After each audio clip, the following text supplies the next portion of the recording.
السلام عليكم ورحمة الله وبركاته.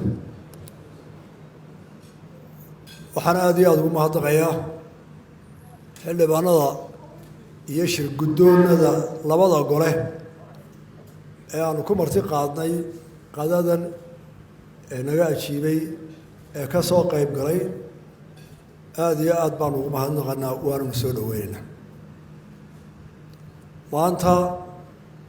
maalinka horeysa inaynu qabanay ahayd qadadan golaha wakiilada aynu ku marti qaadayno iyo martida kalaba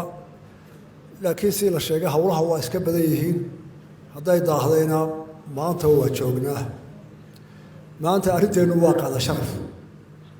hadal kale oo dheer ma aha waa hal fariin oo kaliya oo ah golayaasha qaranka ugu sareeya xeerdejinta oo laba aqala oo labada shir gudoomiye joogaan maxkamadii oo jooga gudoomiye maxkamadda sare iyo fulintii oo badankoodii jooga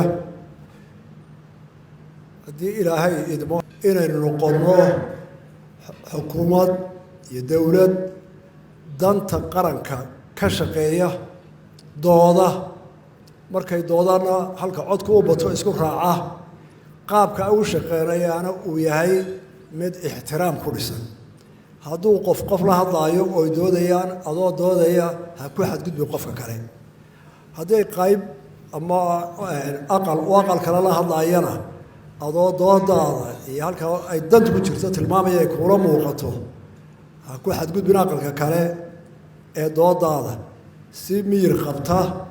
oo sharci ah oo ixtiraam leh u soo jeedi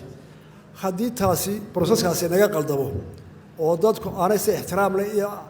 aqaladooda shaqeynaya aanay u shaqeynin dee shaydaan baa ka dhex duulaya ilaa dad si xun wada hadlay heshiin maayeen golaha wakiilada cusub ixtiraam baanu haynaa ku xadgudbi mayno waa la shaqeynaynaa isku mid baynu nahay siyaasaddaasinu ku shaqeynaa haddii alla yidhaahdo aad iyo aad waa mahadsantihin wasalaamu calaykum waraxmatullahi wabarakatu